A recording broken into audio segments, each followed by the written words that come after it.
When the narrative begins, there is a man who is fatigued, reaching out to his buddies and inquiring as to whether the dungeon that they are attempting to construct is not very difficult to do, guy. A voice yells out, said that the reinforcements from the guild were not arriving, and all they needed to do was wait on a moment. Somewhat more time. They were certain, however, that everything was going to come to an end at this rate. Up, passing away, till all of a sudden a man appears. While holding a book in his hand, he explains, "All of you should take a few steps back." One and all turns in order to determine who it is, and a host of a barrage of spears is hurled at the creature. The guy who was wearing his phone on his forehead, just recently, I become aware of something that states that. It is indeed him, dude, and you should inquire about it. Guy live streaming videos, if they are able to do so, the Hunter of Hunters should be seen. A renowned figure, Shinbake, the person, was the one who was standing in front of this group. Someone is keeping an eye on this. At this very now, live on their phone, and this entire Hunter of Hunters is called into doubt. That made no sense to him because he said that it was impossible for this person to even attend his own graduating from high school. No, you are able to tell. At this point, right? The child who is cursing over, it's likely that the offspring of that cretin is present. A buddy approaches him and inquires as to the reason he is by himself. And Seun speaks in a manner that is rather odd. Busy. The gentlemen beg him to snap a picture of them. And he is of assistance. Considering the fact that, when it comes to his father, things are always like this. Busy. When he arrives at his house, he is greeted by his mother. A little bit worn out. He is being looked after by her sister, who has been unconscious for 12 years, you guy. With those leg motions, I was able to in order to maintain the flexibility of the muscles. Do you agree with such type of stuff? In the event that she comes to consciousness. Sion inquires as to the reason why she did not attend the graduation, and she has just arrived. Remarks that he ought to already be aware of the reason. Infuriated, he yells for peace and inquires as to why it is not. It was only a single day that he required. Seems as though everyone present was merely concerned. The sister is being discussed. Then, however, someone appears behind him and claims that he was the one who was excessively shouting at people. Wow, he looks back at it. Do you agree, buddy, that it is the badass dad? Male Shinbake, a hunter who hunts his own kind. It's him. I was ready to inquire as to how the cretin got there. How quickly, but the father just says that I had previously instructed him to keep his voice down. Around the home. On the basis of this, Seiyun turns to grin, and the father is curious about where you are. He is leaving. If our son declares that he is going to at the training hall, the father will declare that he is. It has been repeated to him several times. Due to the fact that because of the talent he possesses, it is difficult for him to aspire to become a hunter. This would be a huge if he simply gave up on it. That would be good. At this point, without a doubt, young man, that simply made the young man is even more fired up about his training. Today, Truda, who is the coach, makes this statement. It was unusually severe for him to be thus. The two of them positioned shoulder to shoulder until they are locked in. Our son is going to move, and the guy is going to move. To depart from? Wow, a tiny bit of his pulled out. The pinnacle of power is right there, guy. I felt. It was clear that the cretin had no power at all. There is an assault directed against Huang and begins to wrap around the blade. But in the first place, within a split second, the individual ruined everything. This poor guy, Sean, didn't have a clue about anything. In a split second, he was down on the ground. They continue to make fun of him, claiming that it could if those series of events had been successful this time, not quite as feeble as his. Perhaps he would engage in combat. If he didn't attempt to rely on it, it would be better. Authority. In the restaurant, at some point in the future, the coach has stated that he will be responsible for paying for today's meal since he was assaulted and abused. However, Seiyun claimed that there is no purpose in making an effort to pay for anyone while he is also financially short. That is all he would have liked for them to continue their training. Joyoung inquires as to the reason he desires to train even more. In addition, an exam for admission to the Hunter Academy was finished. Therefore, all that was left for them to do was await the results of the test. On the other hand, Sun-yoon yells out, most of the other contestants had already either possessed several powers or were regressors. What the heck is going on here? A group of individuals, already returned from the future, yet even though they... Can you even explain how that chronology works? Please explain that to us. Sun-yoon is present as well, yelling and claiming that when the rubbish is present due to the capabilities he possesses, it is not feasible for to pursue a career in hunting. Also, if he desired to, in order for his father to congratulate him, it would not be possible to simply relax at home. It's Jong. Examines everything and asserts that all of this is merely evidence that he ought to give up. Already he is observed that the young man did not even appear to be content in the confines of his own home. As of this moment, if this continues, Suni will have nowhere to go. Revert back to when things become difficult. Over there. As it rains, a reporter is having a conversation, stating that it has been 100 years since there looked to be creatures. Many decades have passed.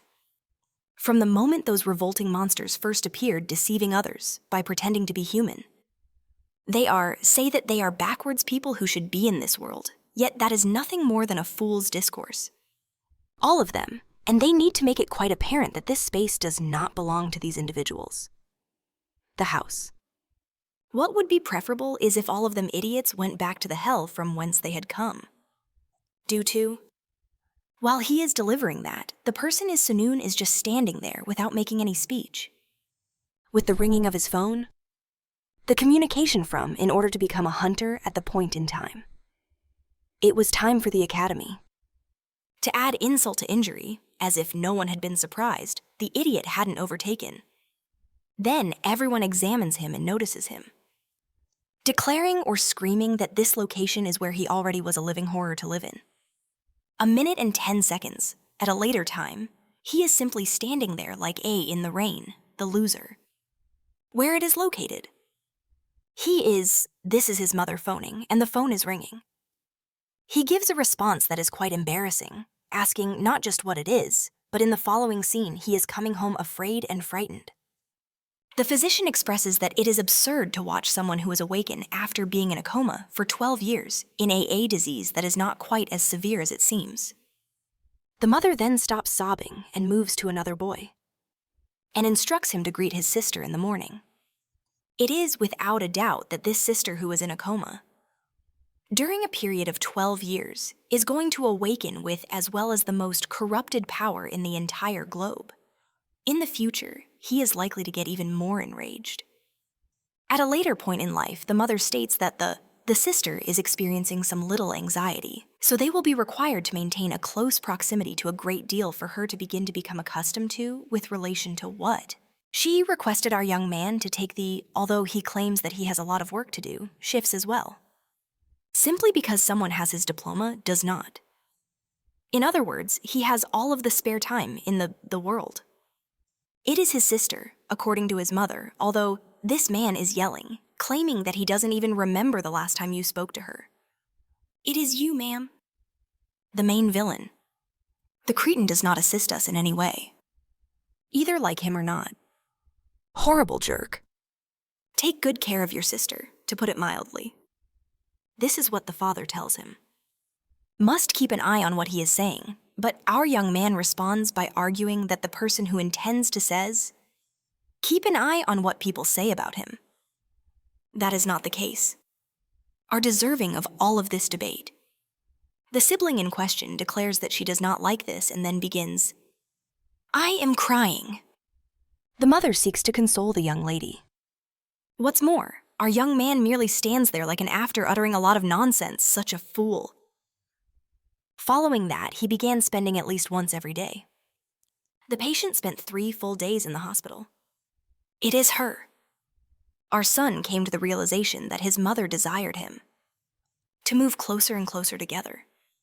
But the manner in which a sideways glance was being given to him by the sister We were able to discern that our son was not really into it. That is, outside he is struggling with his exhaustion. Chains up? At least the bastard, as is usually the case, remained resolute in their training, even continuing to after being rejected, coming to terms with the fact that there is no difference that this training would make. Just at that very time, he walks into the room, and there is no one in the bed. In the backyard, his sister is now seated on a bench. As soon as he comes, he raises his voice to beg for her. He is shocked and yells out loud. His question is, what is she doing there? Informs her that she can't just vanish without a trace the same way. That sister, whose name is indeed apologizes Son, who is feeling a little humiliated, said she experienced a sense of being smothered in there, and inquires as to whether she could be able to at least remain there, go outside for a short period of time. He appears to be a little disturbed, but claims that it is okay. Now, while he is seated next to her, he is mucking around. To his mobile device. All of a sudden, the sister inquires as to whether or not he despises her in any way. It causes him to become a little confused and asks why, and she believes that he gives off an intimidating vibe, and that more than ever before, he reminds them of their father. Be more adorable. According to our young man, the most recent. At the time that they spoke, he was 5 years old. Also, he has no recollection of who he was in the past. How it was back then? According to Stogan, she does not, nor do I recall either of them. They were the parents. Elderly. All of the siblings underwent a transition. Even going to school was impossible for her. As for some, she had the impression that she was by herself for this planet. With our son in the back of the in your heart, right guys? Additionally, it has a solitary quality. For all that, next, he inquires about what rubbish that she is uttering. He was owned by her. There was a father for Mom. How could she possibly be? Oneself? To add insult to injury, she was able to always try to pick up new pals. To put it simply, the fact that she was unable to attend school does not. She would be by herself for all of eternity. That caused her to a young man who believes that attending Hunter Academy was not the only way to achieve fame and fortune. Who hunts? Even though Durian is his coach, he never made their way to the school. This was still I think it is too soon for him to give up.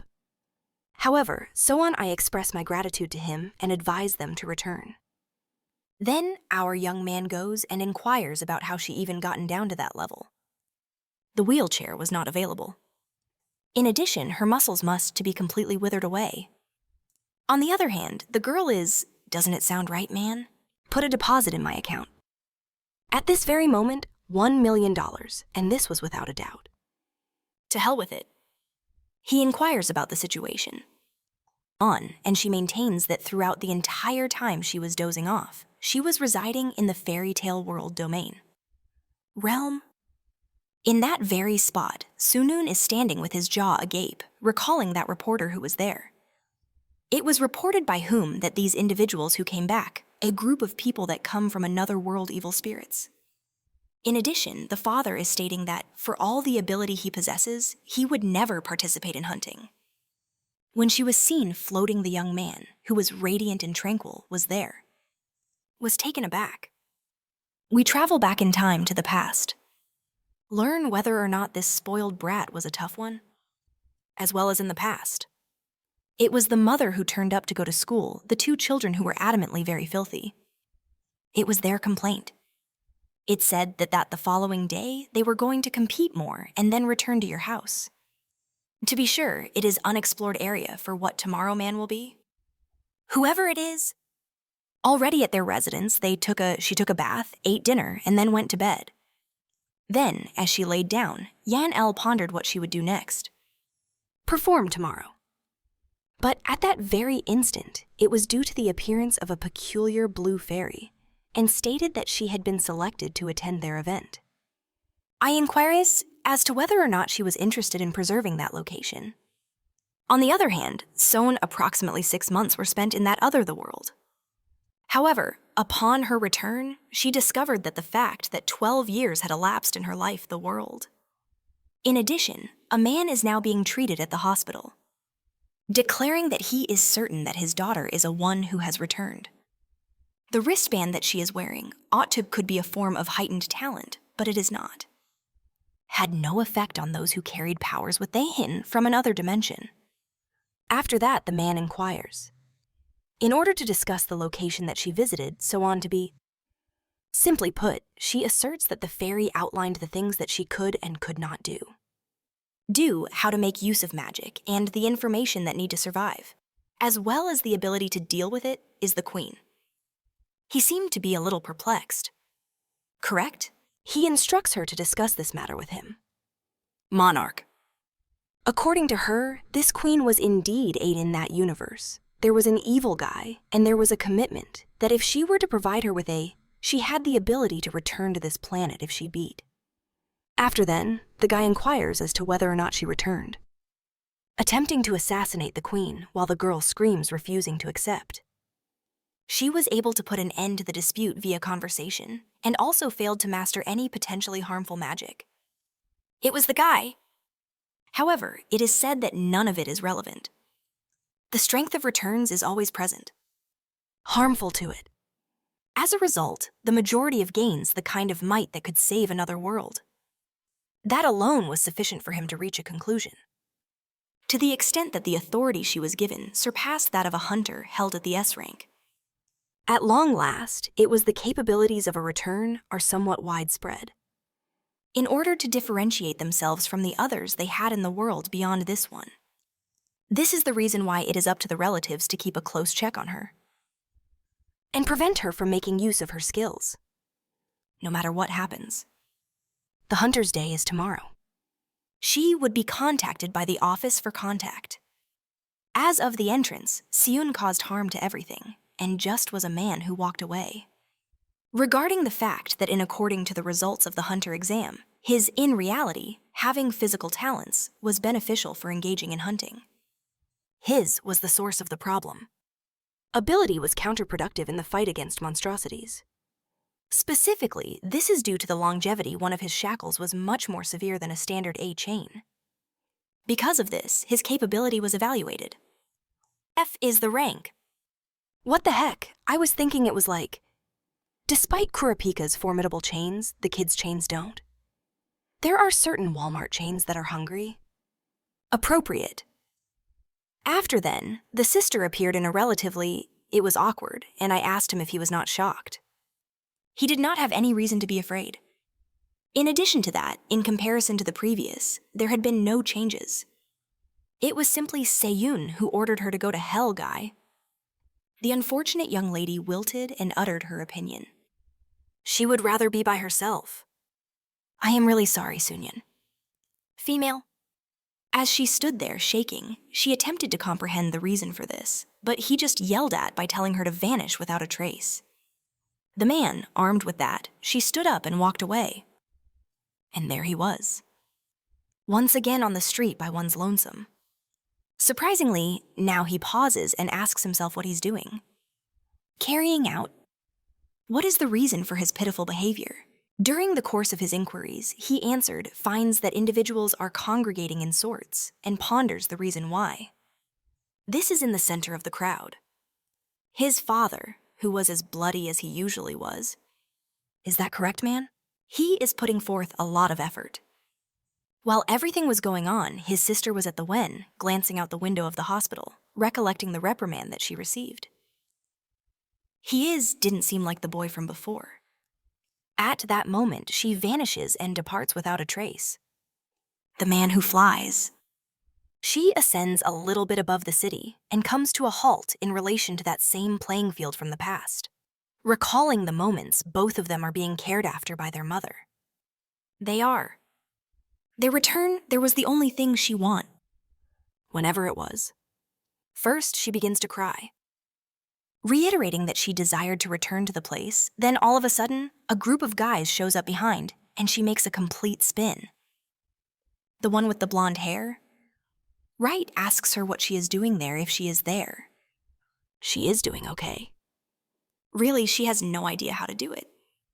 For a response, And he claims that this location has been neglected over a considerable amount of time due to pertaining to a dungeon breach that was placed. Was not a good thing for a person who was destitute to wish to toss and turn about here. This is a step back for her. When they get closer, they are kind of backing off. Just as she is going to declare that she is doing well and knows the way back out of nowhere, he strikes her on the head with his fist. Oh my goodness, what the hell? A limp and a drop occurred in the girl. Down to the ground level. Without a doubt, the Cretan maintains that if he were to hit her, it is his right to retain her. Guys, nevertheless, the lady's trying to get back up. The person inquires about what's going on. Something is taking place. In what way was that spoiled brat? Rising to your feet? And judging by the state of affairs, taking that hit is something that she is not happy about. It is the head. The group of pals inquire as to whether the individual has no idea how to use a bat, even if he were to use one. It was impossible to blow her mind off. Who is this guy? Argues that it is not logically sound. It is the bats without a spot. He struck with a lot of force. While this is going on, Soon is probably wondering why. In such manner, he struck her. It is the individual who, again, bringing it closer, stating that perhaps this way will not be inferior. But at that very moment, she makes a gesture with her hand and says, "If they please continue to come forward, she is going to take a shot. 3 of you had better get back to work." Off, man. I can see you're about to get not skewered. Obviously, the 3 side characters are excited to complete their part in the story. Then, So remembers a magic book the fairy gave her. This was a basic magic called bow and arrow. To her, didn't have to worry because whoever gets hit by it doesn't die. In most cases, they just stay petrified for a short time. However, the second she fired right man, look at that red strike hitting. The guy's expression changed immediately, and So remembers that the guild guy warned her. The moment a return attorney returning comes back to this world, their abilities change completely. And man, she opened up a crater so deep you could see the 2 behind it. Dude fell there on the ground, just a leftover smear. And So Young, looking at her own hand, wondered why that happened. Back to our boy in the moment of the crowd, man. There was the dad holding that YouTube guy by the arm, all dead and wrecked. Everyone's asking if he's really dead. And now even his dad notices that Sonyan is right there watching everything. Future Mr. Beast got bagged, and the dad asks right why he's there and where the sister is. Our boy kind of awkward asks if he can't even go out for a walk. The dad gives him a stare and questions if that's the first time he's seen a body. Our boy says yes, and the dad then says 4 out of 10. That was the mortality rate in the hunter industry last year. Out of 10 people, 2 suffer an extremely serious injury. Normally, what's left behind gets traumatized and pretends to be a hunter. And that pattern held for life, no exceptions for rookies or veterans. He had to understand that this was the kind of world he lived in and wanted to know if the boy was really confident and wanted to survive in something like this. Out of nowhere, Sun Yoon totally freaked out, already saw he was going to wimp out from fear of his dad and says no.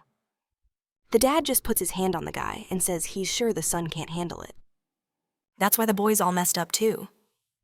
Cursed family already outside the hospital looking in. He says it was always like this. He really doesn't have any ability, and he's trying to deny reality or reject that he's weak. Remembering when he used to watch his dad with all those hunters and their swag, probably all dead. He didn't even know anymore what he wanted to do. At that moment, while asking himself if becoming a hunter is what he really wants, he sees his sister flying their man. He gets closer, kind of uneasy, and quickly notices she's covered in blood. And there it is. She got that from their dad. He tells her to come down, asks her if she's hurt and what happened. Then So snaps out of it again and remembers the guy said her abilities could be dangerous. She starts repeating for him not to come closer while he doesn't understand anything. Right then, she remembers the guy she blew up with the arrow shot, tells him to stay away, and out of nowhere, a light explodes there in the middle of the forest. Sometime later, he's knocked into a tree, all wrecked too. In the middle of everything, the sister is surrounded by a purple aura, and someone is saying there's a person destroying buildings. She's going crazy, crying, while Sun is asking if she's lost her mind. What happened? The poor girl is repeating to herself that she wants to stop this, but at the same time saying she doesn't want to stop and totally losing it. She tells him to get away. Trees are being cut down, firing off slashes everywhere. Man, for real. Now I understand why that reporter said these returns came from hell. They really do. The worst part is that Sun knew that using powers indiscriminately in the street would make her get executed. What was he going to do? He could try to stop her, alert their dad, but the police would arrive way faster than he could. That's when he thinks of something and asks himself if there's nothing he can do. But looking at himself, he knows, man, he doesn't stand a chance against her. The best thing he could really do was run. In the end, none of this was his fault. But suddenly, he seems to see a little kid there staring at him while his sister keeps going crazy saying she doesn't want to do this. When she opens her eyes, man, she sees him running toward her with those tired chains, dodging everything. Yelling, asking if she could hear him, and telling her to calm down. At that moment, our boy remembers what his dad said right about the hunter mortality rate, man. He's not even officially a hunter yet and already risking his life. But at the same time, he came to the conclusion that risking your life is what a hunter does. Then he yells, telling her she needs to calm down and break free from that confusion. Soon starts to wonder why he was going so far for her. She wasn't the same person he used to know. The fairy suddenly takes her hand and asks what the problem is. She was the heroine who had saved their world, but soon answers no. In that other world, she was only physically an adult. She didn't have any friends and was dangerous. She had barely arrived and already killed a bunch of people, and everyone hated her. The fairy, though, says that's not true. At the very least, she'd never seen anyone risk their own life to save someone they hated. The chain gets close, and in the next scene, she throws the boy with her in her arms, crying. Problem is, the police are surrounding the place, right, man? So things won't go smoothly for him. Our boy sees himself as a little kid all happy and says that at least he managed to do that. Another dude shows up and asks his friend if she saw what that kid did. With that, the incident was handled by the police. They made sure nothing reached the news, but the obvious result is right, man. Soan ended up in jail. The guard shows up and says visiting hours have started. While being led down the hallway, she remembers how much her mom cried as soon as she found out she'd be arrested. The guy opens the door and she thinks it'll be her mom, but who's their man? It's her dad. She sits there all slouched, tries to explain things, but he interrupts and says he's there to get her out of that place. That woman with glasses who came and spoke with her has the power to read people's memories. She was able to see in the memories that she was attacked first and used her power to defend herself. By law, that act of using force was justified. So obviously she couldn't be imprisoned for it. Since Soyeon's only from the fairy world, she doesn't get any of this justified action, use of force, legal stuff, right? But the dad explains. Basically, it means she's not guilty, and that's why she'll be released. Awkwardly, she tries to say she killed someone, but the dad says the person she shot didn't die. There are tons of users who can recover from any kind of wound, so he's probably fine by now. Man, healers in this world are buffed, huh? The guy was okay, fine then. But So is just crying, saying she feels relieved. The dad says nothing. And then the glasses woman asks if they're done talking. He's outside and says, yeah. Then the woman explains that they couldn't pay the hospital bill, and he's definitely going to face punishment for that. The dad replies that it's all good. He's already relieved that it'll end like this. The woman tells him not to worry since everyone there owes something to the great hunter Shinbake. What she wants to know is why he's so sure to say that. The person she attacked surely must have died. Shinbake says that maybe when she learns the truth, she'll be more emotionally stable. The woman says that makes sense and hands over a document telling him to take it. Here, he reads a document for his daughter. Suddenly, he frowns and asks who sent this. Apparently, that dude from the foreign showed up must have been him who sent this mess. Meanwhile, Sagan hasn't even recovered and is already back at his practice man. The boy's great talent is throwing a chain that catches a can. He's standing in front of a guy there who doesn't seem very impressed. He wants to know who that crazy dude is, and the coach replies he doesn't know either. The guy says not to worry too much about him and to keep doing whatever they were doing. Suni, though, replies that he can't focus with a damn commentator beside him talking crap. The guy, however, asks if it's really because of him. Is he really going to say he can't focus in a real fight because of something so trivial? That kind of triviality would definitely happen in a dungeon. And if he can't concentrate just because someone's eating chips next to him, it already shows he's not ready. Right then, Seyun steps forward and asks if the old man knows him. This guy's about to pick a fight right now. Sunyun is going to talk about how much he practiced. But the guy just gets up and says he doesn't care, and says that he recognizes the boy really has good physical ability, but his proficiency was terrible. Our boy didn't even notice that the guy in 1 second was already behind him. The man says those chains that he created with his own energy are awful since he's forced to keep consuming just to be able to control them. Not to mention he uses too much power with each action, and they're not precise at all either. He needed to understand that professionals don't even use much power, man. He grabs the bag of chips and says, "This is how it's done, man." With 1 strike, all the cans are pierced. He asks if the boy got it. And our boy is really shocked. The craziest thing is the bag of chips that was wrapped in his energy was still intact. While Judong is wondering who this guy is, the man walks over to our boy and says that not even he knows his true power. Then he pulls out a scroll and says this is a tool that summons returnees, and he wanted him to bring it closer to the chain. The second he touches it, the item vanishes, and he says now he understands. Regarding our kids, do you remember what happened in the hospital? Because he clearly saw that the moment the boy's chains touched, the sister completely extinguished her powers. In other words, he had the never-before-seen talent to seal the powers of attorneys. Trying to use those chains as a weapon was the true definition of wasted talent. Confused, Sun asks how he knows all this and who the hell he is. He introduces himself as Ji. Young, a professional hunter, and a professor at the Special Abilities Academy. And today, he's there to recruit the bastard right man. Our boy is totally frozen and says he already failed the admission test. Jang says not to worry about that. He has the authority to enroll any student there. And the ability the boy had was good enough. But of course, he's the one who makes the final decision. Is he going to want to join the academy or not? Man, the boy suddenly has that dumb actor face saying, "What is this? Huh?" Almost crying. Oh my god, he just lost 10 oral points. The guy laughs and welcomes him to the Hunter Academy, but suddenly something comes flying toward him. Jiang turns around and manages to catch it midair. Man, whoa, it's that paper. And here comes Shinbeak, pissed off and radiating aura, demanding that Zhang explain right now what he's planning with that. Fiang turns and replies that that's what he should be asking. While the dad is freaking out, Seyun doesn't understand anything that's going on. And now Zhang face to face just says that the more he sees Shimmick, the more he realizes he's getting old and wrinkled. He should start attending the meetings before people forget what he looks like. The dad, though, tells him to stop changing the subject and answer what that thing is. Jiang says it's obvious he just sent the kids a little recommendation letter. So Yun was a returning with an S-rank ability, and Sun Yun had an unprecedented ability.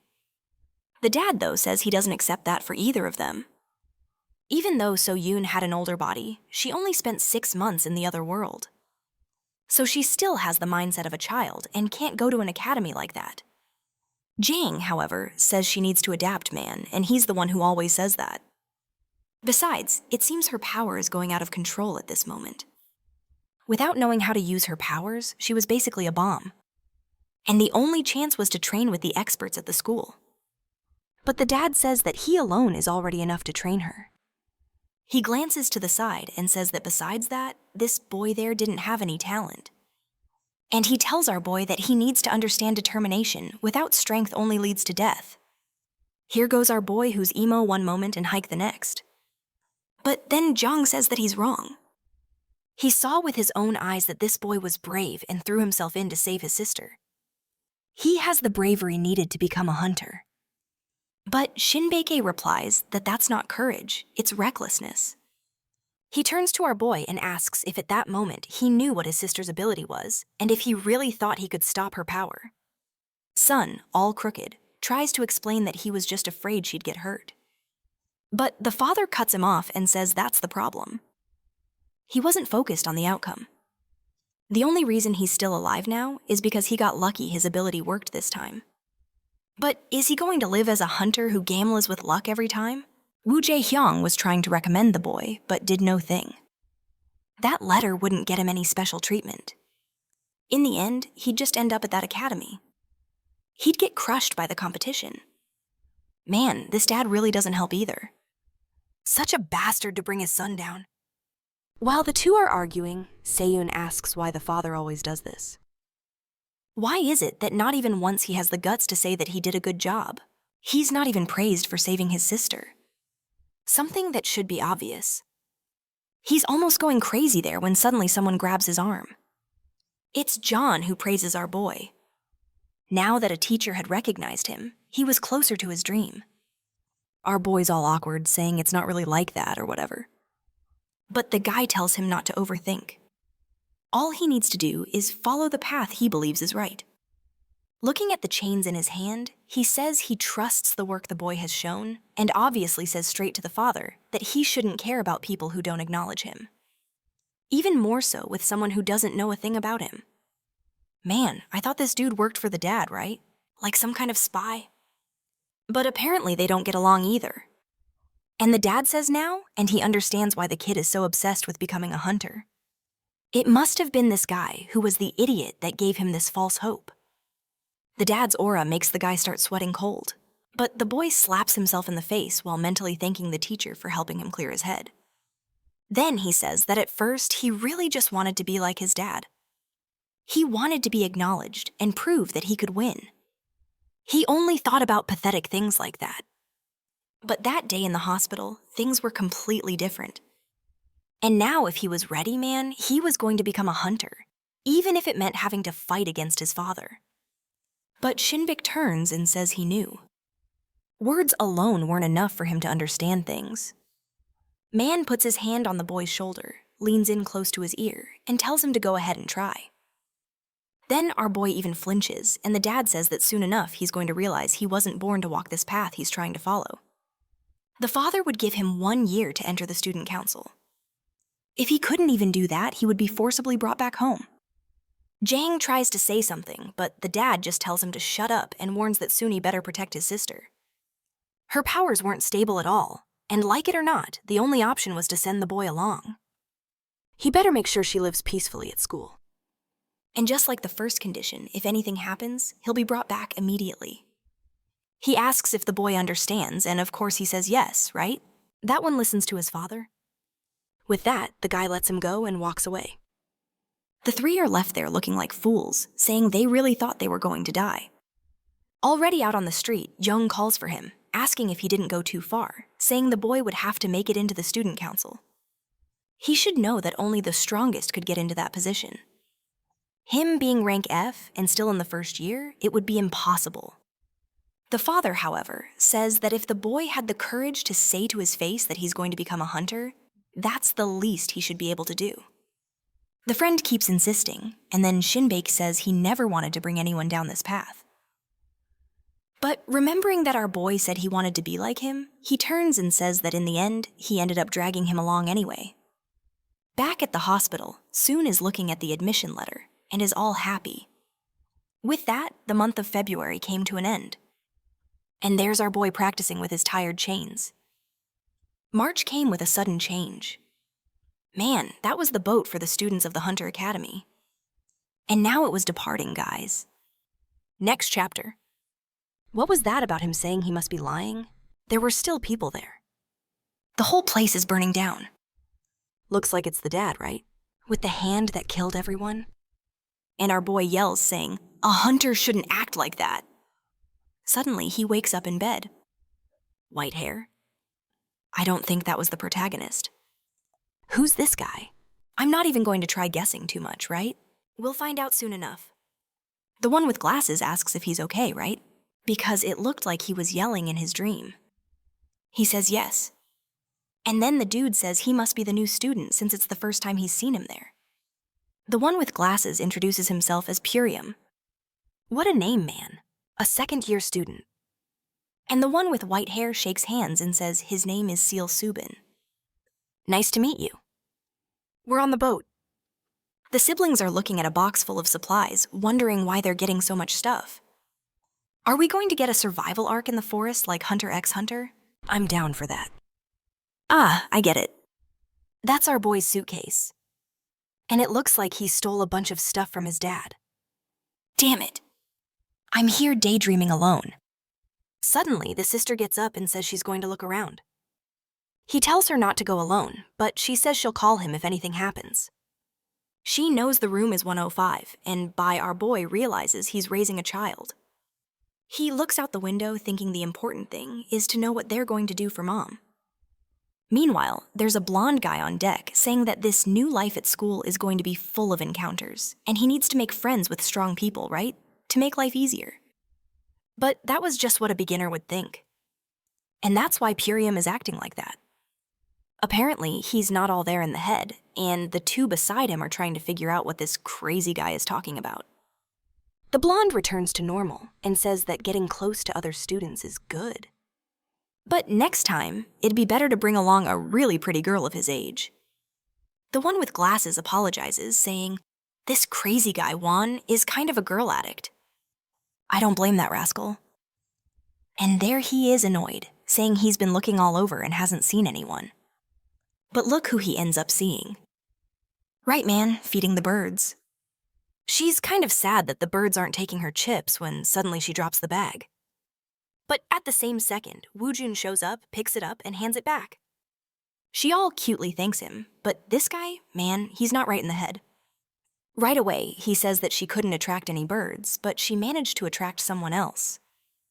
She's a bit confused, while her friend wonders if it's okay to let this lunatic keep acting like that. Purium replies that since she's not running away, it's a revolution. A lot of people there had already participated before. The only downside was they had to pay a crazy expensive fee. Suvin says it makes sense to pay. After all, whoever graduates from here doesn't need to worry about work ever again. But remembering that hunter who burned everything, he says not everyone deserves that qualification. Purium glances over and wonders where Woojun was going with the girl. He says it's best to follow since that guy's not right in the head. And there they go, man. Next scene, already in the room, she brought the guy to meet our boy. Or actually brought him to report him, because right then she says our boy should forget it. This guy was following her. He was asking if she had a boyfriend and even touched her. Next second from outside, the friends see the fool getting kicked out of the room. He tells our boy that they could talk a bit, but Sonyan already goes to beat him up. The one with glasses comes to help while Subin is just sitting there like, what happened? Looks like next scene, our boy explained that she had been asleep for 12 years, and right then the guys start apologizing to the fan, saying they didn't know about that. Our boy says it's okay and apologizes for hitting them out of nowhere. Then the guy with glasses says that he and Subin must be the same age. And the guy greets our boy, who being all handsome like that doesn't really care to greet back. A while later outside, Purium asks if he's in the hunter department, and he says yes. The guy wants to know if there's any hunter he's a fan of or that he likes. Our boy says that personally no. His father was a hunter, so he was a bit influenced. Then the guy remembers that his name is Jai Sunyun and asks if by any chance he knows Shinbake. And yeah, man, just as we imagined, Subin's eyes are already wide open. He remembers the bastard the moment our boy says, "Yeah, that's my dad." The fool freezes while the others are shocked, asking if he's not lying, saying they're fans and all that. But Subin remembers very well who Jai Shinaki is. And now he's just sitting there, not even knowing how to process it, man. Right in front of him was the son of that person. Purium says that his dad is a role model. When he was younger and dreamed of becoming a hunter, he always looked up to him for inspiration. Our boy asks if he doesn't want to be a hunter anymore, and he explains that now he's in the magic engineering department. He doesn't have any talent to be a hunter. No, that's because he's rank E, man. Our boy keeps thinking, and he's here but he's rank F. And right at that moment, the sister says exactly that, and the three of them are startled. Our boy gets kind of awkward, and Purium wants to know how Ga became a hunter and got admitted if he's rank F. So Vian already jumps in before he can say anything, explaining that they were admitted through a recommendation. He's rubbing his head, spinning side to side, but for sure we're going to end up hating him, right, man? Then he calls out to Purium and says that if he trains hard, he might also end up becoming a hunter like him. Or at least, manage to get into the department to take the tests. Obviously, Subin must be thinking that this brat is just a spoiled kid who's there because of his dad. The trip continues with Purium teaching his sister how to play on the Nintendo Switch, Woojin spitting game at the girls, and our boy pacing back and forth. That's when he sees Woojun there at the edge and goes over to ask if he's feeling seasick. He replies that yeah, and our boy stops next to him. Then the guy asks why he wants to become a hunter. Sony starts to say something about his dad, but Seal Subin interrupts and says, "That's not what he's asking. He wants to know what his beliefs are." What's his mindset? Out of nowhere, man's trying to go full coach mode and change the boy. He remembers that moment when he saw himself as a kid, but says he's not sure. He hasn't thought that deeply about it. Seven then says that when you watch the news, you see all kinds of people who became hunters without the right motivation. Those who just want to make easy money or become famous. Our boy agrees that there are people like that, and the guy doesn't stop talking, man. Saying that those people don't understand that becoming a hunter doesn't just bring perks. It also brings responsibilities, and that's why he hates hunters. Confused, Seiyun asks that why does he want to become one? To which he replies that he wants to be someone who can save everyone, and that's why he wants to tell our boy not to go to the academy. Sun pauses for a moment and asks what he's talking about. Subin says it's ridiculous that he told Purium he could become a hunter even as rank E. The moment a person awakens, that's it. Their rank is set and it never changes. Besides that, getting into this academy is insanely expensive unless you have connections, or you're like him with a rich dad to pay for everything. Poof, man. Little does he know that dad isn't exactly supportive. Sun immediately tells him to be careful with the way he says things. Besides, he was there because he awakened his powers after a lot of training. Subin replies that awakening powers has nothing to do with hard work. If he awakened a power he didn't have before, that just means he didn't know what it did or didn't realize he had it. All that happened was that by luck, he ended up using it. The fact that he got a recommendation to get into this place even as rank F, and even the fact that he Seal Subin was also there. All of it was because they were lucky and saying he'll become a hunter without recognizing something so obvious. Just shows how immature he is, and that mentally he's really at the same level as his sister. Man, obviously our boy already went in to land a punch. It looked like it was going to hit him straight in the face, but I don't know if something happened right there. The guy is still standing untouched. Worse than that, the sister gets startled, and when she looks to the side, our boy is on the ground. She asks what happened, and Subin says he tripped out of nowhere, but he's fine. But Sunan has no idea what happened, man. Right at the moment when his punch was about to land on the guy's face, the trajectory changed, and he ended up on the floor. And the bastard still turns to our boy and says that someone like him who can't control himself and just goes around punching like that is only going to stain the hunter's reputation. Turns away saying that if he had any brains, he'd just give up. But then, man, something grabs his foot. It's our boy's porcelain chain again. The sister gets startled, and now Sue is the one on the floor. And then the protagonist says that maybe, yeah, he ended up in this place out of sheer luck, but no way in hell he was going to give up by choice. Subin says he can stay there as long as he wants. But with that rank he's got, he's not going to survive. And our boy just replies, "Then I want to see that midnight." They'd meet to settle things. Yo, calling the guy for a midnight meetup? What is this kid? A romantic duel? Sometime later, it starts pouring rain, and Sodian is remembering the fairy, saying she didn't want to disappear. She suddenly wakes up and sees she's alone in the room, gets up, calls for Sunun, but notices he's not there. So there she is in the hallway wondering where he went while dying of fear. Out of nowhere, she's startled by Woojun right behind her, asking what she's doing there. She answers by asking him the same thing, and he says they're going through some stuff in a room and invites her to come along. She gets all happy and says yes and forgets all about our boy. Already arriving at the room, there's a little group laughing. Maybe our first wife. As soon as Woo Jun sees the girl's face, man, he hits all awkward.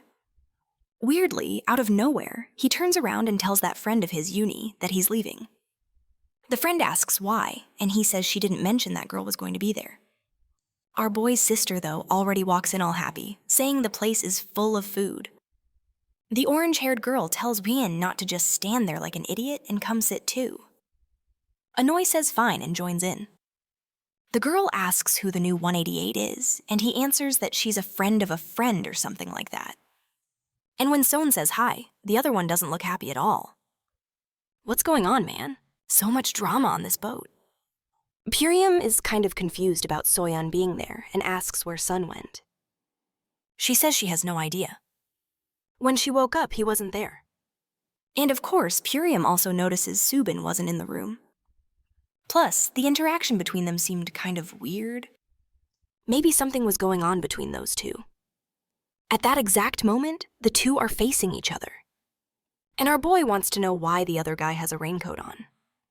Subin says, obviously because it's raining. But how's he going to fight while holding an umbrella? Our boy says that's the best way to keep the water off his body. The two stare each other down, both wondering if the other is an idiot. Right then, both of them also begin activating their powers, and Suban says that the power he has is the spirit of water. It was raining, and they were surrounded by the sea. In a place like that, his power was amplified, and if he lost control, our boy could end up dying. But Seyun just throws the umbrella aside and asks, wasn't it him who wanted to start this? In the same second, the guy says, all right then. The spirit of water starts flying towards Seyun and fires off a blast, a laser man. He dodges, which surprises the guy, then activates the chain and throws it in his direction. The dude says, that's impressive. But of course, the chain is easily destroyed. For Nefrank, it wasn't bad. It was just weird that the chain was weaker than a real one. Shun's already in shock, man. The bastard had two spirits. I'm just here to say that with what he's using, he's not going to accomplish anything.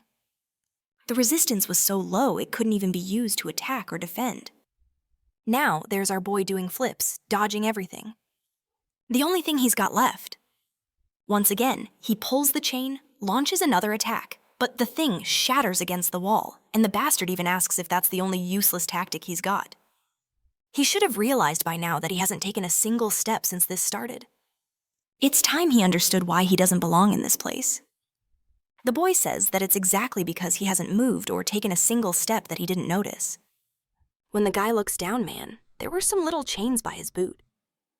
And the worst part is, our boy had already hooked them to the grate before the guy could do anything and pulled him backward into the wall.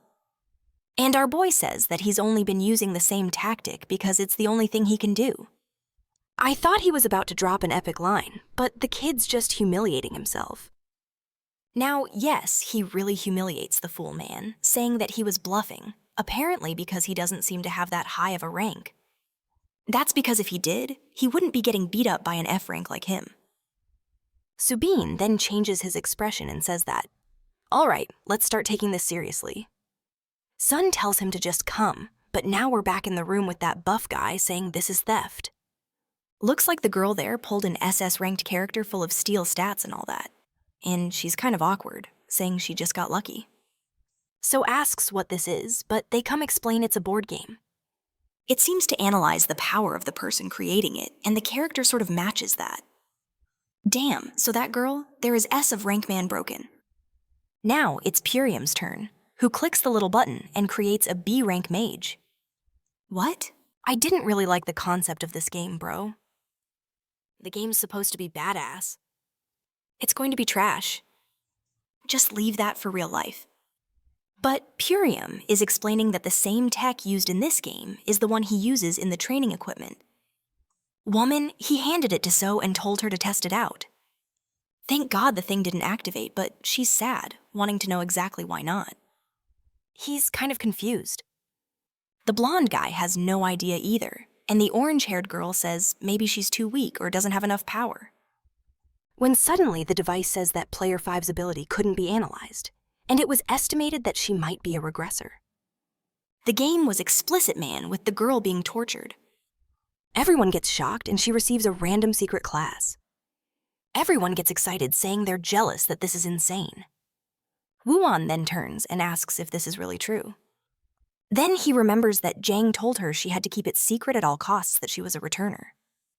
She asked why, and he explained that most regressors come with a bunch of problems, like her. For example, who simply lost 12 years of her life, and that's why they have a hard time fitting into society, and end up committing all sorts of crimes, and are looked down on. That's why many are considered walking disasters. With a reputation like that, it's better that no one even knows or she'll end up being judged. Back in the game, she's all awkward trying to explain and all, but Woojun just tells her to spit it out already and stop stalling. He wants to hear her story. He seems excited, wanting to know about the other world and what happened there.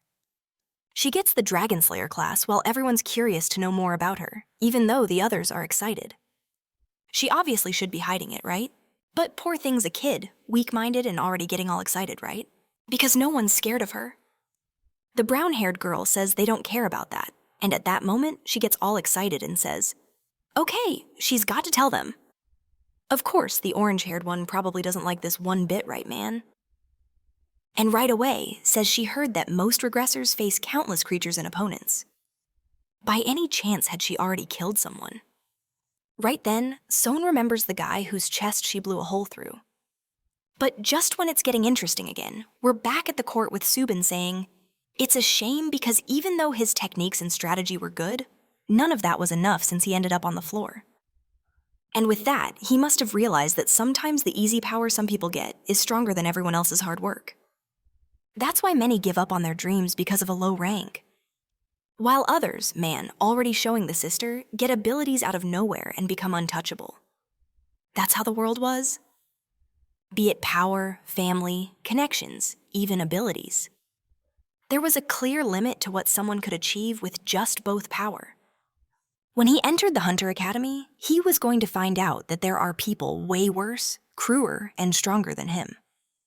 In other words, in the end, he's just going there to suffer. Our boy, though, man, says that his dad wasn't even an S rank or an A rank when he started. Even so, he already achieved more than anyone ranked A or above.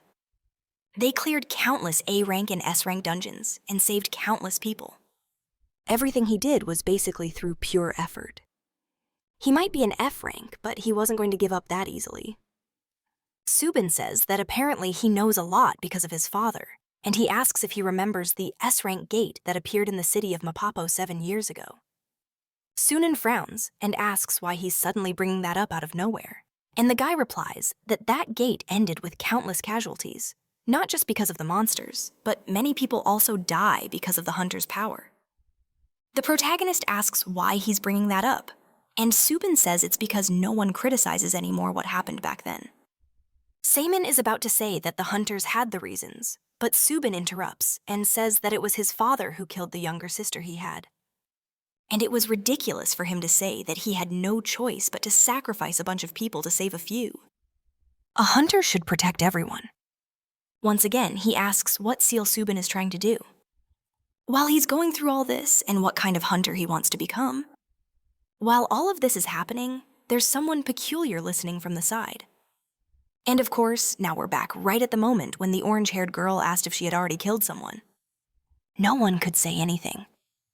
And obviously, So got all awkward.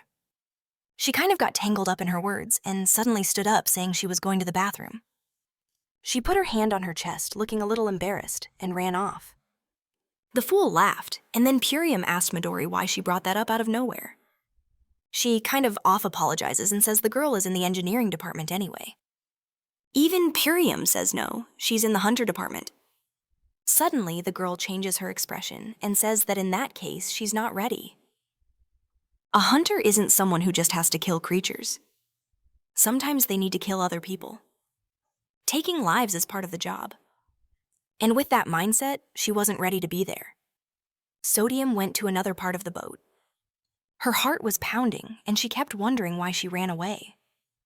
All she had to say was that she hadn't killed anyone. But just thinking about that moment when she used that arrow made her heart race. She still feels like she doesn't deserve to be there. Once again, she remembers the fairy and wonders if she'll really be able to make new friends. That's when someone appears beside her. It's that girl who was there in the game too, saying hi and introducing herself as Modan. She asks that she wants to go back and play there in the room, but So just says no. The girl says that's a shame because it's the first time she's seen someone get a secret class. So apologizes, but says she's not sure if she wants to participate. Thinking about what she went through made her scared. Maud says she understands how she feels. She awakened late when she was already in high school. The problem is that it happened while she was in the middle of class. She lost control and most of her friends got seriously hurt. But even so, she believed in herself, and she wasn't going to let anyone intimidate her, especially because she regained control and managed to survive that. All she has to do is try hard so something like that doesn't happen again. Then So remembers when she spoke to San, who is the fairy of dreams, and asks if there wasn't a crying stone there before and how it moved. The fairy explains that she just talked to it and the stone went away. Yeah, it really was a crying stone, and now it makes sense. And the fairy explains that she shared her pain with a stone, and with that it felt better and left. Because that stone, the clouds of people all shared the same tears, and that's how many friendships were formed.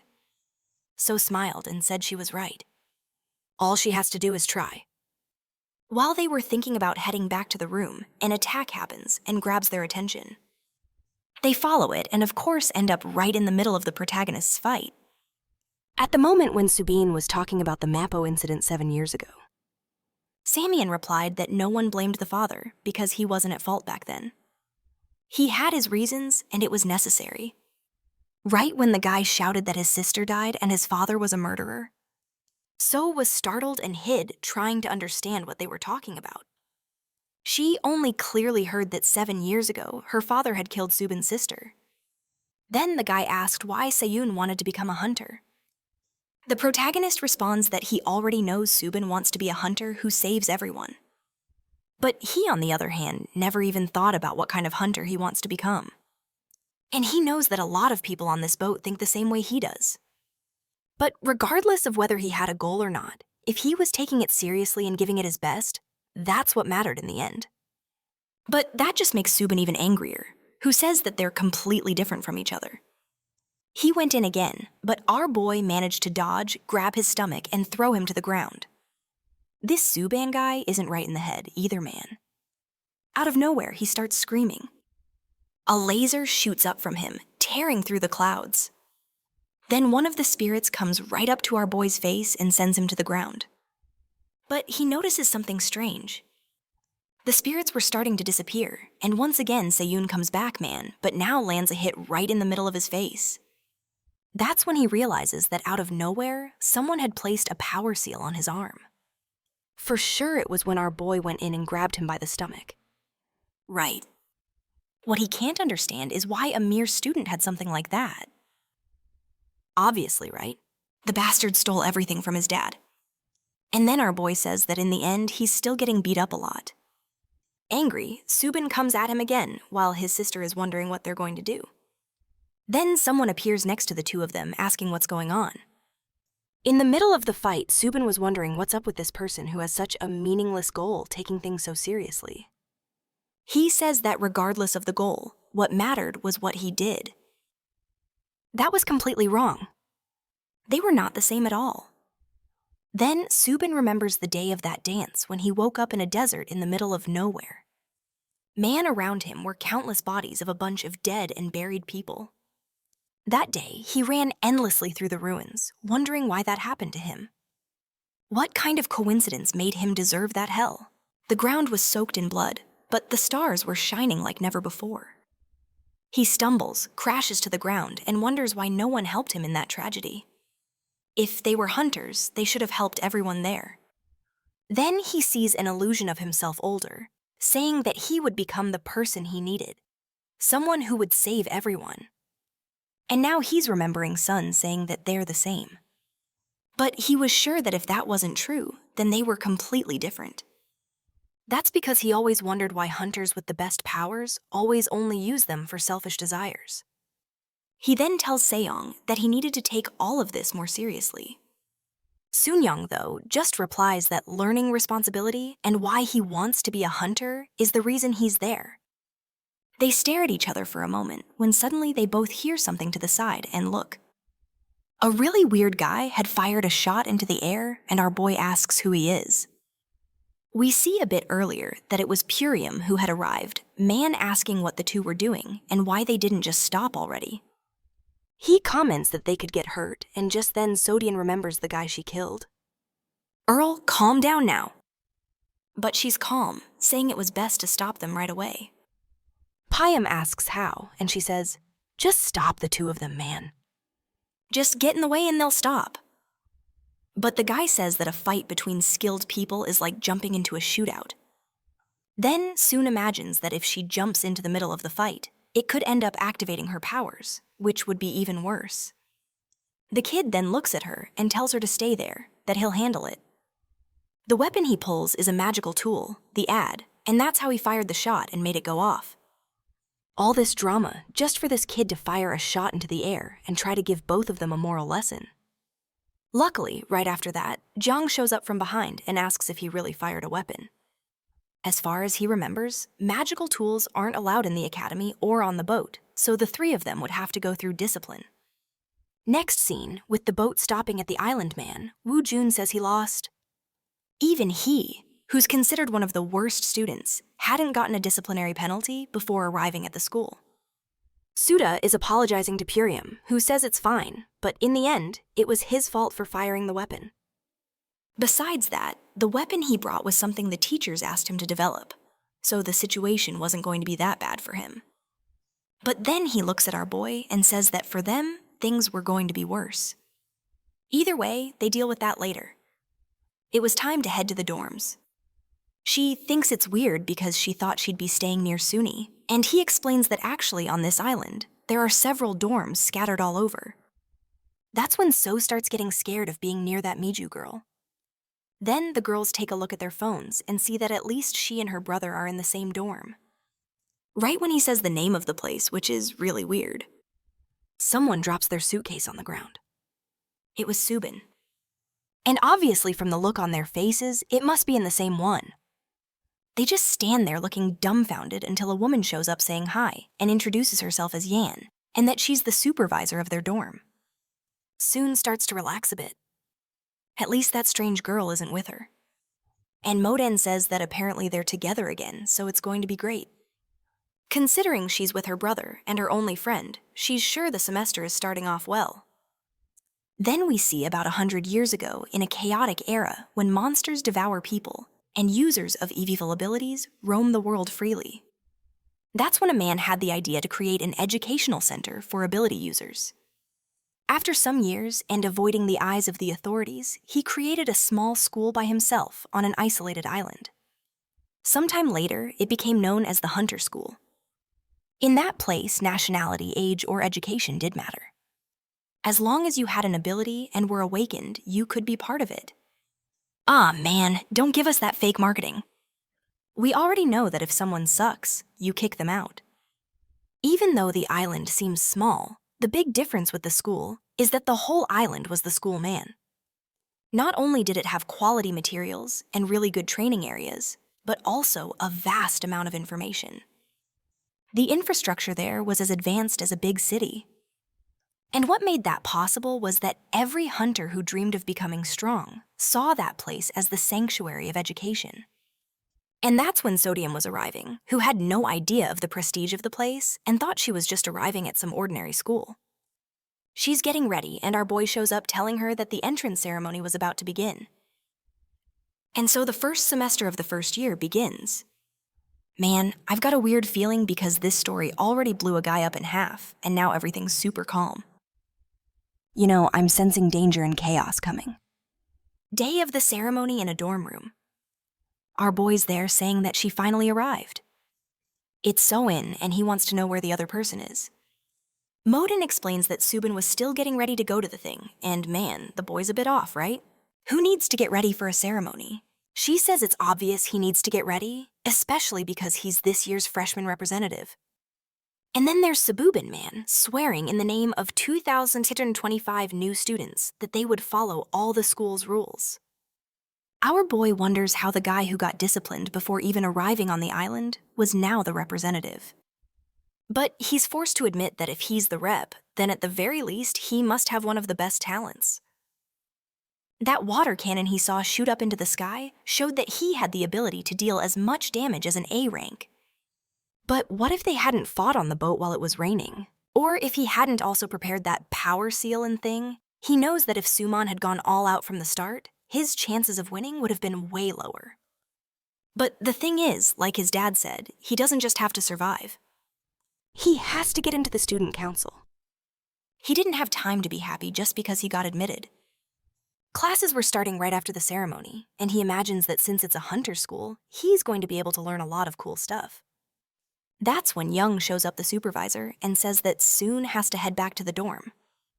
Now, she explains that her class is going to be different because she hasn't even finished elementary school. And Yan says that for the first few days of school, while the others are attending morning classes, she'll be studying to pass the equivalency test. She asks what that is, and the woman says it's just the basics, man. She has to study Korean math, English, social studies, science, and all that stuff. Obviously, the poor girl already hated it because she thought she was there to use powers, man. But she's already in the car, and off she goes.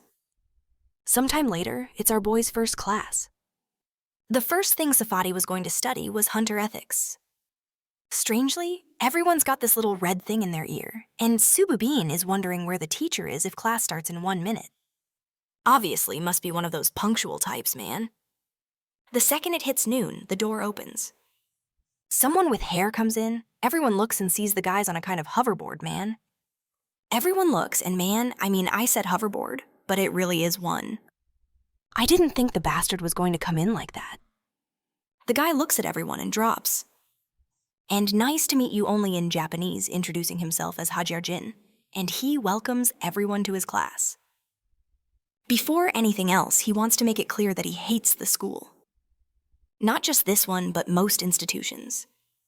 Putting 40 people in the same room is the peak of inefficiency, since no one's at the same level, especially considering the students there have special abilities, and one is completely different from another. They must also be stubborn and have their own principles. He, for example, is the type that likes to be extremely efficient. And following that line of thought, he throws out the first question. Most small and medium-sized monsters could be taken down by modern military equipment. Even so, only hunters are sent into dungeons. Why they think that is? Everyone's just looking at each other, not knowing what to answer. And he says it's simply because of the economy. He says it's because weapons and tanks are extremely expensive, and there's a chance that the profit made from magic stones won't even cover the cost. On the other hand, a hunter just eats and poops. Even if they exert a huge amount of physical force, they're still extremely cost-effective. And that's how the hunter profession was born. In the end, it's all about money. That's the reason they're called hunters and not heroes or superheroes. But obviously for the hunter themselves, money isn't the only cost. In the middle of combat, they have to learn to use the minimum of their physical and mental energy. They need to be optimized and choose the best strategy to fight. Otherwise, they might run out of power in the middle of the dungeon. Seon remembers Jong saying that he spent too much energy in everything he did. And the teacher says there's nothing more common and more stupid than dying of exhaustion in battle. In other words, efficiency was the #1 quality a hunter needed. He calls on a kid up front who's already startled, man. Asks who his ability is, and he replies that he's a construction sorcerer. That's just like our boy, man. Never even heard of that. The professor wants to know the range of the ability, and he says 100 max. Then the professor asks if he can decompose ores and things like that in a physical structure. The guy hesitates a second before answering, and the professor immediately hits him with several questions, wanting to know how many kilos he can handle at once, how fast he can manipulate things, and what materials he works with best. Then hits him with it. Says if he doesn't know any of that, he's a failure. He doesn't even know himself, let alone imagine understanding the enemy. With the amount of information he has, it's impossible for him to build a strategy in battle. Sun-yoon's just watching, thinking that the poor guy didn't even do anything and already got wrecked.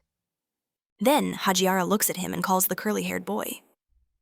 Our boy asks seriously and the guy says yes. Tells him to go ahead and say his category. Our boy stays quiet and the guy wants to know why. All twisted up there, man. He says he doesn't know about that category stuff. Then the professor is shocked, man. Like a kid not knowing what math is in the hunter world. Even Subin is shocked that he really doesn't know anything at all. Then the kid beside him starts going off asking if he's lost his mind. Why is he saying he doesn't even know his own category when that day on the boat he was acting all full of himself? Seyun says that was the first time he ever heard about that construction sorcerer stuff. Subin's staring wide-eyed, asking if he really doesn't know anything, and he just walks off saying to forget it and that he should just focus on learning. Apparently he thought about teaching the kid, but gave up real quick. He's there in the middle of everyone staring, thinking there's something weird about this place. But look at the advantage that sneaky guy has. Right, man? He already went to talk with Jang. The guy said he was busy, but our boy Wright asked for a bit of help. Already sitting down, he explains that everyone's talking like, that stuff about classes and whatever is extremely essential. He finds it strange, though, because he's already read a bunch of books, files on the internet and all that. But he doesn't know anything about this. Jig leans back and says the internet and books aren't going to help him in this case. Then he leans in and asks if he can ask something. Did he at least have an ability user license? A little awkward, Seon says, not yet. And right away the guy jolts, asking how that's even possible. Even if he didn't want to become a hunter, an ability user has to have one. Our girl explains that he was never able to get one since kids and teenagers need parental permission. Right away, Gang understood, right, man? It was the fault of that bastard Shimbek, who did everything to stop him from becoming a hunter. He then explains that at least his sister, who's a returner, has to have a license. But whoa, she's all confused, asking a license for what? Jan apparently got a call from Jang, right? And is just finding this out now, too. At that moment, he closes his phone and our boy says it's fine. When he becomes an adult, he'll get one. But the guy says he's screwed if that's the case. Also, he wants to know how the kid's been training if he doesn't know anything. Seun says he always trained physically with Jang. But Jurian always said he couldn't teach much about the boy's ability because it was too complex and he had no idea what it was about. But Jang says that wasn't the case. For sure, he didn't do it not because he didn't know, but because he couldn't. Our boy confused asks why. And the guy says that when you register, you have to sign a special license, and it basically creates a pact. That pact is what ensures that any hunter with a license informs others about abilities. That connection links all the hunter's energy. So it's something impossible to break. That's why the information going around in the media or on the internet is just the tip of the iceberg. Besides that, most of the info is actually fake just to confuse everyone. Sun confused asks why there's so much restriction on this control. And obviously Jiang says it's because abilities are extremely dangerous by nature. Even the most insignificant ability user could kill countless people depending on how they use it. And the problem is that an ability is invisible. You can't just take it out of someone's hand like a gun. That makes deaths caused by them even harder to trace or understand. If everyone learned this power easily, public safety would go back about 100 years when there was death everywhere. Our boy is just scratching his head. He had never heard anything about all this. And gee, young man is just like me. Realizing this kid is amazing and went through hell because of that damned father who didn't teach him anything and made sure he had no chance. Even so, the boy impressed him. He had well-trained instincts, and it was bizarre that he'd gotten this far under such unfavorable conditions. Now he's happy because he's sure the kid does have talent. He then tells the boy that at least there's good news. Even without a license, students of this academy will get the necessary qualification. He hands him a blue cube and says it's called Blue Cube. The name fits. And this gave access to the exclusive information network for hunters. It was for him now. He was going to send him a message later, and he should study the sites he organized as much as possible. Seem stands up, and the guy just tells him not to let anyone know he doesn't know anything. This being the most prestigious school in the hunter world, certain elitism when it comes to abilities. And he doesn't want him screwing up his chances of joining the student council right from the start. But right man, he already knows he messed up, but says he'll be careful. Meanwhile, Soan also received a cube, but that one's red. The girl tells her to give it a press. The thing opens up, and with that, she's confirmed as a student. A little window pops up there, and the woman says it's just like ChatGPT. Just ask anything about hunters, and it'll answer. She's shocked, and the thing is going to tell her everything, and the cube says yes. Just ask, and it'll speak. She gets ready, and then asks if it knows about the incident that happened in Mappo 7 years ago. She wants to know exactly what went down that day. The system replies that the words are ambiguous, and it's not understanding. What kind of incident is she referring to? She's about to say it's the one where countless people died, and her father was there. But the woman already interrupts and says that kind of question isn't a good idea. How about asking something exactly like the questions her friends ask? Shortly after, the teacher tells her to take a look at the school chat. Apparently, some anonymous messages inviting people to eat, others posting cat pics. So says it looks pretty normal, and the woman says, yeah, the students are actually normal, not crazy in the head like certain people. Until a message pops up asking who was in Hunter Theory class today. There was a guy there who seemed to not know absolutely anything. The person asks what his name was, and someone else replies that it was some guy named Jai Sunyen. Seems like the boy doesn't even know his own category. So how did he get admitted to this place? She's already seeing a bunch of people trashing her boy, and some even saying the school is corrupt. But in the little corner on the right, someone's saying he's cute. Where are you, naughty girl? Show yourself to us. Meanwhile, our boy is walking around the school already doing some studying. Right, man? At least the kid's trying. A message asks if they should investigate. And now someone's standing in front of him. The one who answered in the chat that there was a way to find out is now saying, it's 2 reporters asking if he's Guy Seong-yoon from the Hunter Department. The moment he confirms, the guy already gets excited and tells Emily to grab the camera. Damn, they're really not going to make life easy for the poor guy who's already all messed up, doesn't know anything, has a tired chain power, and is still getting slammed. The guy introduces himself as someone from the school's journalism club. They go after all the interesting news. Out of nowhere, he slips a ring onto our boy's finger. Pretty suspicious, hot man. The thing lights up and our boy asks, right, what is this? The reporter laughs and says that just like everyone said, he really doesn't know anything at all. That thing was a rank measuring device, and it already confirmed he's rank F. Out of nowhere, the guy raises his arm and says a rank F got accepted as a hunter. If he publishes this in the newspaper, it'll be quite the headline. Obviously, while the guy is reporting the news, Sunyan's not happy at all and asks who allowed him to do something like that. But the guy just holds out the mic and wants to know what little tricks he used to get admitted. The rumors in the community say he paid a hefty sum to the school. Others say he's the son of some extremely famous hunter.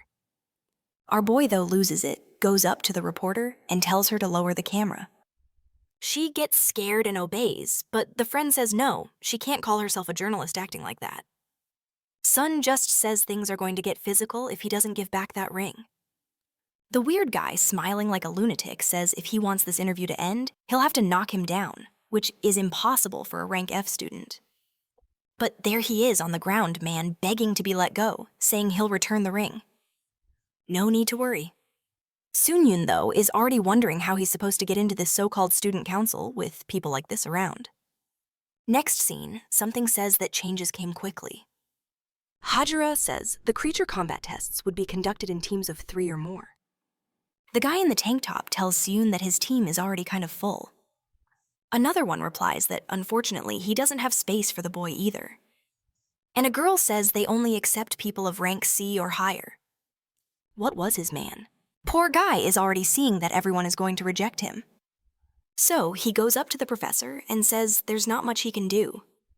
No one's accepting him into a team. Poor guy. And Hajiara just replies that if that's the case, he's going to have to do the test alone. He gets surprised and startled, but he's already face to face with the test monster. Before he could say that this was unfair, he already took one to the face and hit the ground. He knew he was going to be treated like that, but he didn't expect things to change so fast. And with that, he gets a score of 0. In another class, a teacher calls for student Jae Sun-yoon and tells him to come up with a dungeon strategy based on what's written on the board. The poor guy, though, man, is still learning about abilities. How is he supposed to come up with a dungeon plan already? The guy keeps firing questions at him and he gets them all wrong. And then the teacher already comes down on him and wants to know why he's even in this place. He just apologizes, right? Man, kind of angry but can't say much. Already at the cafeteria, he's there stewing in rage.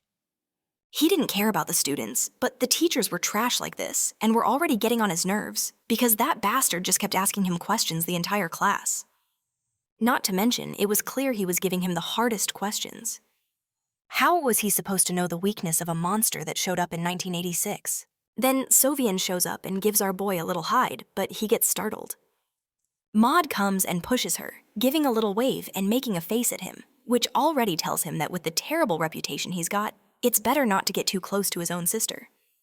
Otherwise, the poor thing's going to suffer by association, and things will just get harder for her too, especially because he didn't care about that kind of treatment. From the first to the last day at school, he's always been alone and nothing's changed. The only problem for him is the whole student council thing. At this rate, it'll be hard to get an offer. He needed someone strong by his side. And look who shows up. Subin asking if he's going to eat alone every time. Our girl asks what he's doing there. And Subin just ignores her. Says, of course, nobody wants to be friends with a person who knows nothing. Damn. Subin alone your whole life? 'Cause the moment someone sat in front of you, you stood up until Subin says he had something important to talk about. It was about his older sister. He asks what, and the guy says it's because she's in a situation that's not looking good. He's a bit confused and tells him to explain the details. Me stopped to think about it, but his sister really was a bit older than him. And then it clicks that yesterday. So also took part in that creature test. The blonde turns around and asks what she's doing just standing there. She's a little confused, not saying anything, and the woman asks if she doesn't know how to use a weapon, or why she didn't use any ability. Moan tells her to calm down and says she did her best to make sure everything went well. The blonde wants to argue, but turns around and says fine, then forget it. Off to the side. So apologizes, and Subin hears everything. He says it seems things worked out since Modan handled it, but apparently Sonium is already being talked down in her class. The poor girl is thinking that just as expected, since that day she's been having trouble using magic. Jigong had already warned that if she used her powers and got involved with that mess, she'd end up in the teacher's radar. She remembers the guy she killed, the fact that something happened 7 years ago with her father, and that whole cube thing no one lets her explain. All of that leaves her tired and confused about why school is so exhausting. Suddenly, she dozes off and wakes up sometime later to see the class has already ended. She asks herself what kind of idiot sleeps in an important class, but then notices someone else was next to her man. She sees Subin there, handing over the notes she needed to copy. She thinks about stopping him, but remembers that he fought her brother. He gives her a hard stare. She gets startled and runs off. She's on the stairs alone, telling herself she's an idiot, when someone shows up behind her and asks why she's crying. Man, who's this guy? Ah, right. It's the guy from the board game. Maybe he's a good person. I hope. He tells her not to be sad over something so silly and says he can show her the notes. She thanks him, and he gets a bit awkward. The guy says just to follow him, but when they get to another room, Junelle calls out to Unbei and tells her to show the notes to the girl. So realizes that the bastard was pretending to be nice, but he hadn't taken any notes either. The girl, a little embarrassed, says that he warned last time it would be the last time, but he's doing it again. He, however, says that actually it's a freshman who couldn't take notes and is asking her for help. Dumb there looking a bit awkward, and Junelle says he can afford to fail this year until Soan speaks up and says if she doesn't want to show them, then she doesn't have to. Asking someone to do something against their will is kind of wrong. Suddenly, man, Janelle's expression changes, and he says that with the way she's talking, she's making it sound like he's doing something bad. Without even knowing her properly, he stepped away from what he was doing just to help her. So why is she acting like that? But Sovian man just replies that she really does think it's something wrong. People in the back start laughing, and she walks away saying she's leaving. But what the hell, man? The limit grabs her arm and says she's not leaving like that. Apparently, she's really talented at making people look like fools. She tells him to let go, but he says she'll have to clear up that misunderstanding before she leaves until bam. Soon smacks him right in the nose. What the hell, man? The whole room is shocked, and Janelle is stunned that he's bleeding. Trying to understand how she managed to hurt his body. Was it some kind of ability? She says no, and he says it's impossible he has the body of a martial artist. Someone with her physical build shouldn't be able to do any damage.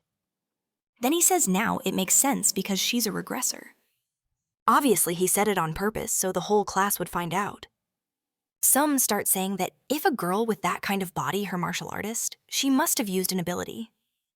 Janelle asks why all regressors are like this. Does using an ability on someone mean nothing to her? He charges at her saying he should have known since back on the boat. But suddenly something slams into his face, man.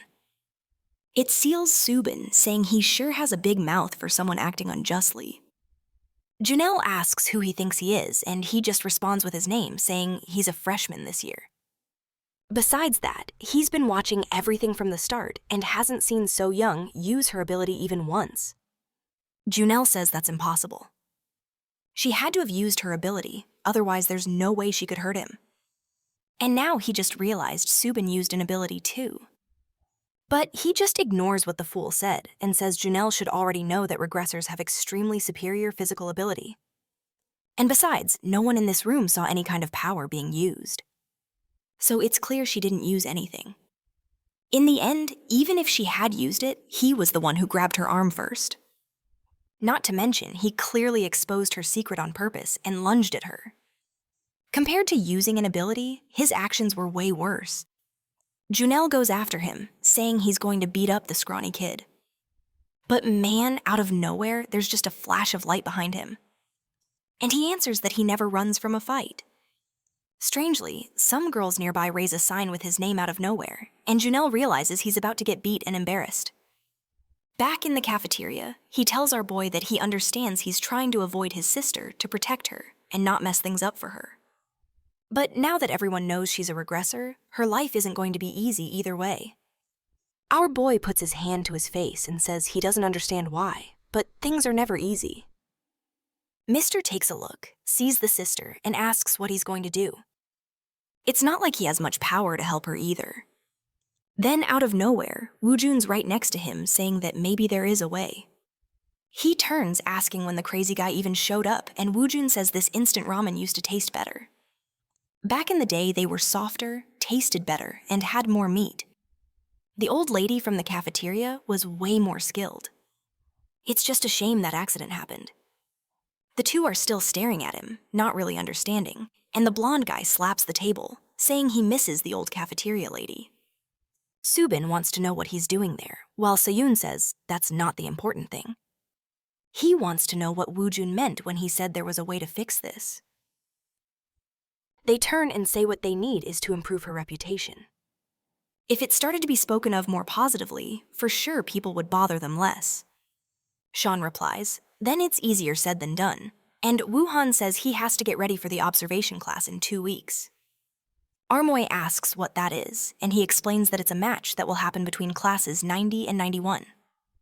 All freshmen have to participate, and the ones who come to watch aren't the parents. No, man.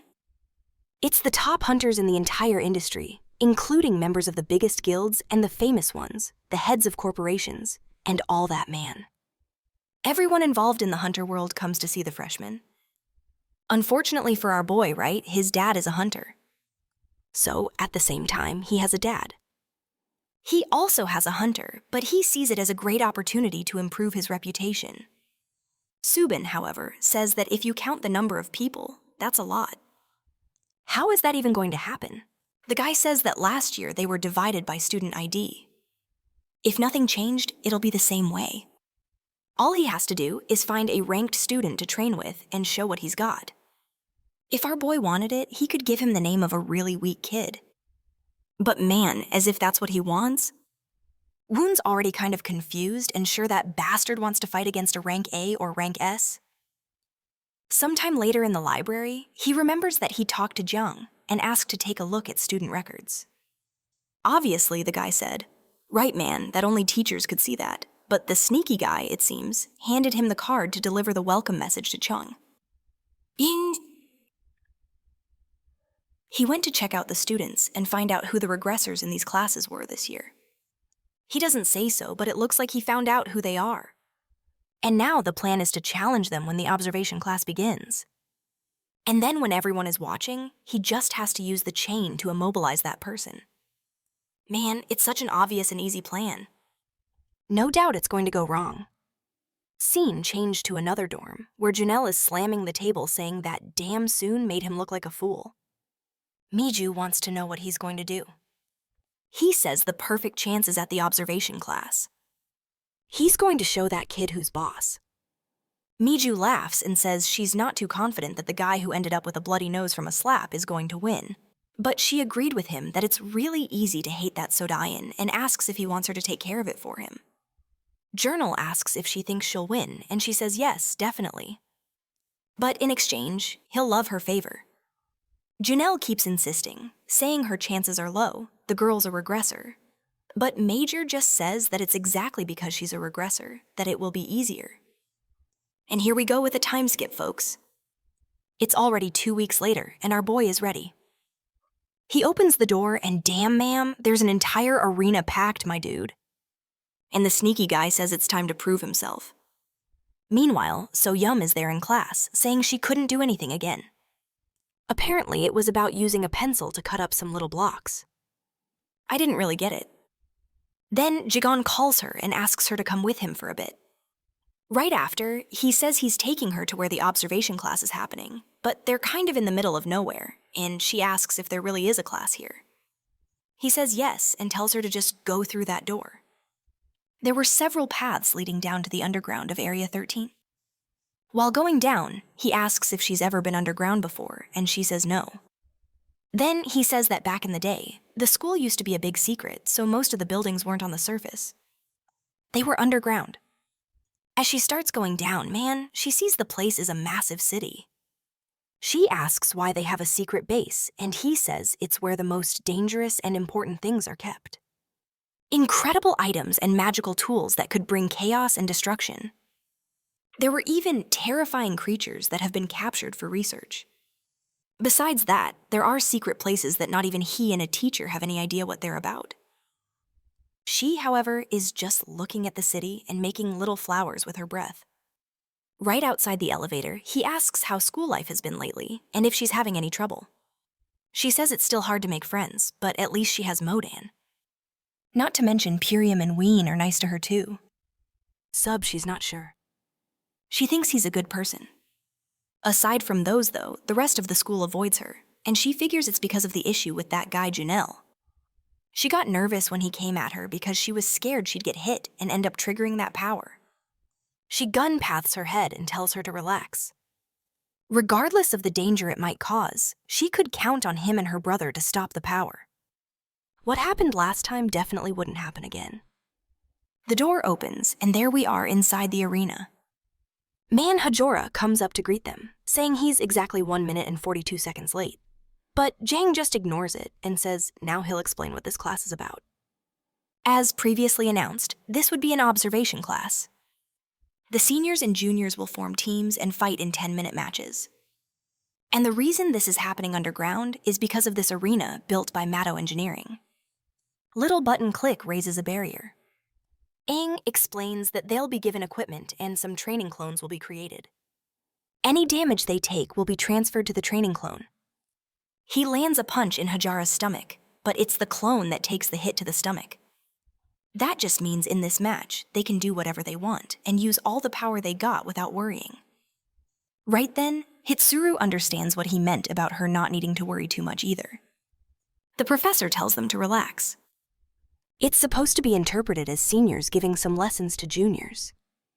Obviously, Subin and our protagonist man knew that didn't make any sense at all. I glanced to the side, and all the hunters there were staring at them like they wanted to eat them alive. Those guys were all from the corporation's man, and it looks like there's this Shinzong girl from Estrella Roa and someone from you. Jay. They're extremely important guilds, along with these other corporation guys, and so on. There's a whole bunch of them, like 4 big names. If I say them all now and you'll forget, so when they do something important, I'll tell you. Looks like the nerdy glasses guy thinks it's kind of pointless to waste time on these kids. But the guy, the older one on the left, his name is Kangho, says it must be his first time at one of these observation classes. He might be thinking this is going to be a friendly match, but all the students must have realized already. Everyone sees this as a chance to show off their abilities to countless guilds. In other words, what they're doing here is scouting for talent. So it'd be good to pay close attention and not miss anything. Otherwise, those bastards from you, Jay, are going to snatch up the gems. Walking around, Woo Jun is chilled so far, wondering who his opponent's going to be. He's looking in our boy's direction, saying he's the tastiest. But actually, he's looking at the girl behind him carrying a sword. And Sunoon went up to her and challenged her to a duel man. Everyone was shocked, and the girl looked kind of confused. But our boy's got a bad reputation, and people around are already mocking him, asking if dogs just like getting beaten up. The girl just turns around without saying a word and walks away. Man, Steuben and everyone else is asking if he's lost his mind. He had to know that girl was a regressor. But for our boy, that was the biggest advantage. As long as his chains worked like a sealing weapon, he had a chance to win. Win comes over and compliments him, saying he must have an ace up his sleeve to be this confident, but agrees it was a good pick since she's the weakest of all the regressors. Xion asks why, and he says that for some reason she doesn't use any ability. Seems like she only fights with magical weapons and sealed her own powers at the end of last year. In the end, he was going to be fighting against a regressor that doesn't use any regressor abilities. It was the perfect chance for a like on this video that helps Mamoru make more juicy content for his viewers. Activate the cheeky little bell, and I'm